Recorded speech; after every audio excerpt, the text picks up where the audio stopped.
Where you can see here, you can head to, you can climb. We've opened up a lot of movement as well. You can jump now to go over, obstacles to kind of make your way up and down. You hills. can jump now. Yeah. I know. Revolution. Yeah, no, I'm surprised by that. But no, I mean, we haven't done that before. And when we said, we want to have areas that are more vertical, areas that you can interact with. Right now, we're looking at a cool kind of mechanic that has you kind of hunting around the area, looking for lost artifacts. So is that what a shard is? Is yeah, a shard spotted? Yeah. All right, in cool. fact, bad guys have kind of been here ahead of us and started setting these up in these like clandestine locations. So you're taking advantage almost of the bad guy tech. Though I don't think we're going to talk too much about the bad guys. Yeah. So what's my incentive to go and explore, like, on these hills? Like, well, why am I going? Like, why should I deviate off the path on my quest to go where I'm going next? So the thing we want to make sure is that when you're out in the world, that it's all purposeful.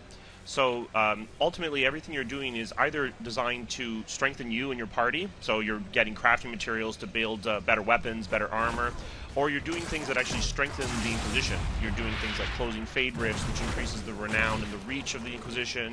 You're helping citizens or freeing people that can actually come and reinforce your Inquisition. That's really one of the core tenets of Dragon Age Inquisition, is that you're the leader of an organization. This allows you to do things you couldn't do as an individual. Right. So what are the benefits to me for making my Inquisition more influential, stronger? What impact does that have on the game? There's a few really key benefits. The first one is that it's really the mechanic by which you decide where the story goes next. Right. Rather than the story will go here, then here, then here. It's kind of like our older games. The story rewarded you with more story. Right. We wanted to break that up and say, look. We're setting a goal for you. You want to lay siege to this fortress, or you want to, get your way into this fancy Orlesian ball.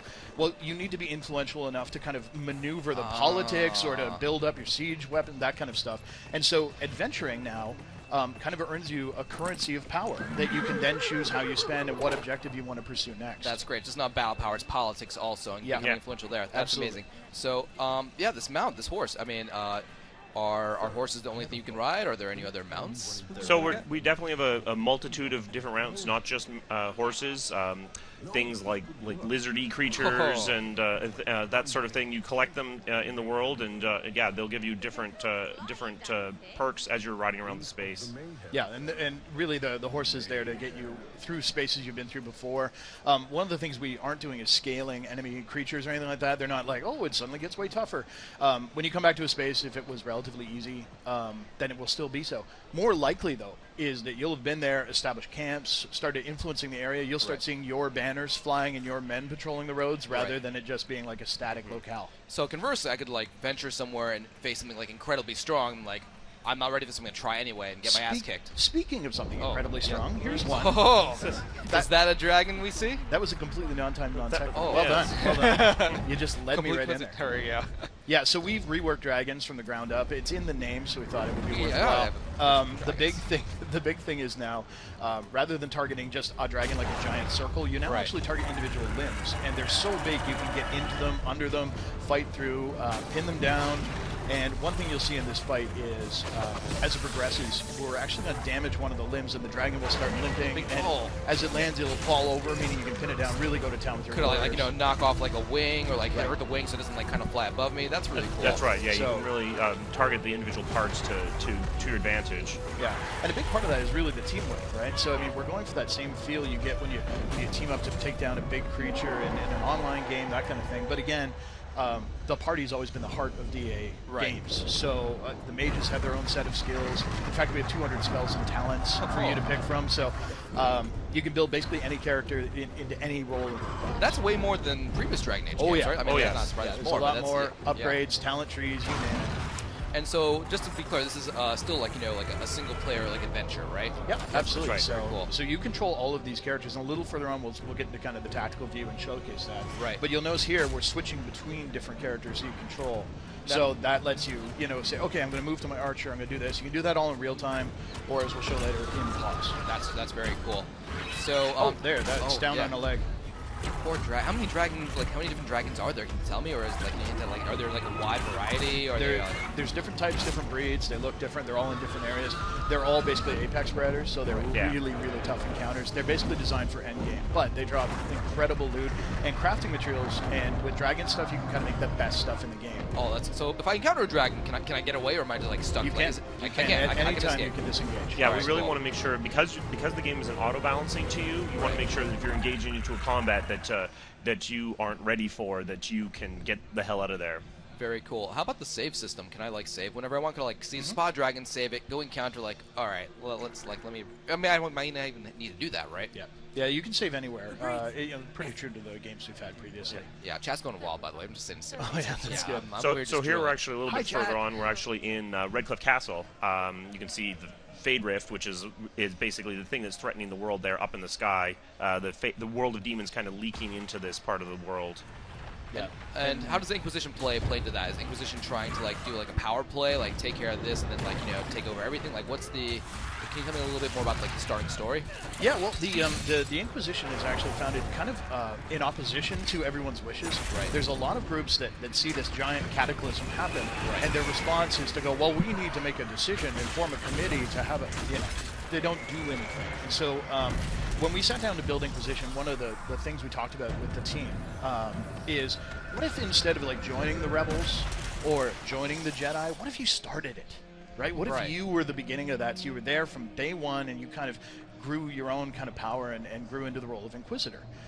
So the thing that makes you kind of special in the game is you have this mark on your hand. You don't know why it's there. That's one of the key mysteries. And with it, you can close these rifts that open up around the world. It's part of the reason people like look to you as a savior. Ah. Yeah. So, conversation. Now, yes. I wanted to talk about this. Go for it. People have been looking for this forever. Hey, can we finally see a female Kenari in game? This is the first appearance, basically ever. Yeah. Sexy. And she's got awesome horns and tattoos and everything. Yeah. Again, you can customize. There's 4 races, 2 genders. You actually have 2 different voices per gender now. It's going to be your character. Voice acting seems really nice so far. Yeah, we're this guy looks so sad. Yeah, well, that was his son. Wow. Yeah. All right, that would make me a little sad. Yeah. He's a little pissed. Yeah. So I mean, obviously that was Liliana. We are going to have some returning characters. We've announced Morgan already. Yep. Colin. Oh. Yeah. Who is very divisive. You love him or you hate him. Yeah. I'm guessing there's some other cameos that maybe we're not speaking of now. Like, will we run into any Grey Wardens? There's a non-zero chance of that. Yes. All right. So in this fight, you can see a little bit of the tactics just while we had it on screen there. With the pause and play, you're able to basically move the camera up. But the thing isn't a fixed angle. You can bring it down, zoom around the action. You can look at how it's playing out, and you can get some amazing screenshots. Amazing. So you get it real time. And the nice part is that at any moment you can resume time without changing the mode or losing your camera perspective. So it's the same thing as pause and unpause, but we haven't done this on the other platforms other than PC in the past. So that's great. Now this, and I'm sure you guys put a lot of love into making sure it's easy on like the other platforms, on the consoles. Yeah. Yeah. The controls are really custom for each of the platforms. So the PC feels a lot more mouse and keyboard. Yeah. It's a controller. Though PC players can use the controller if they want to, which is something we've done. All right. Awesome. So fans, Iron Bull has a face. Everyone thought he was going to be our tally. You'd never see his face. He'd always be facing away from you. Now he's got a face. Yeah, like Creepy Watson or something. This scene's kind of fun here.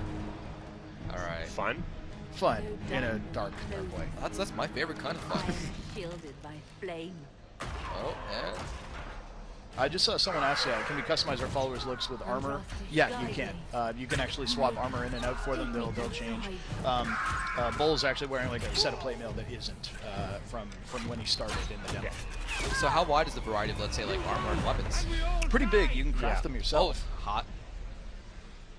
So yeah, I mean, it's definitely a pretty wide variety. With weapons, you can swap out the hilt, the blade, sometimes an arm guard as well. So October 7th.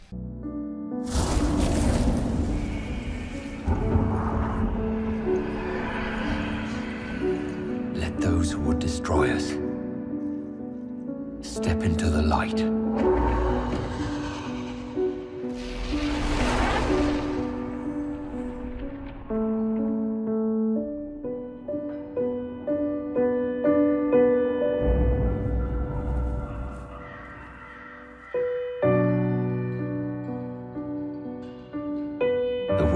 is tearing itself apart.